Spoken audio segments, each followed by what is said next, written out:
एक दिन उन पंडित जी ने आचार्य महाराज से पूछा, महाराज आपसे एक बात पूछना चाहते हैं। आचार्य जी ने कहा बताओ क्या पूछना है। तो पंडित जी कहते हैं महाराज आपसे ये पूछना है कि आपको इतनी कम उम्र में वैराग्य कैसे हो गया। तो आचार्य महाराज कहते हैं भगवान से राग हो गया इसलिए संसार से वैराग्य हो गया।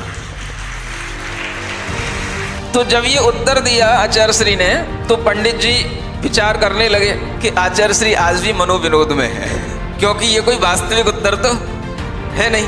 थोड़ी देर उन्होंने चर्चा की, चर्चा करने के बाद में फिर उन्होंने दोबारा पूछा महाराज जी आप सही सही तो बताओ, ये तो आपने हास्य में डाल दिया। आपको वैराग्य हुआ कैसे, आपको वैराग्य होने का कारण क्या है, मैं जानना चाहता हूँ। तो फिर आचार्य श्री कहते हैं तुम जैसे लोगों के चेहरों को देख करके मुझे वैराग्य हो गया।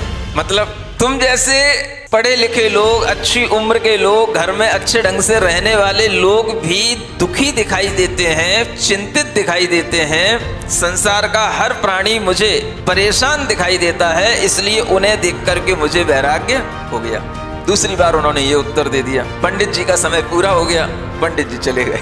पंडित जी सोचने लगे कि आचार्य श्री अपने वैराग्य के बारे में भी हमें कुछ बताना नहीं चाहते हैं। तो उन्होंने सोच लिया इनके जीवन में शायद इस जन्म का ये वैराग्य नहीं है, इनके जीवन का ये वैराग्य पूर्व जन्म का वैराग्य है, इसलिए इन्हें सहज वैराग्य की ये प्राप्ति हुई है। जब वैराग्य पूर्व जन्म का होता है तो इस जन्म में कोई विशेष कारण मिले ऐसा जरूरी नहीं होता है, और वह बिना कारण के भी व्यक्ति उस पथ पर आगे बढ़ जाता है।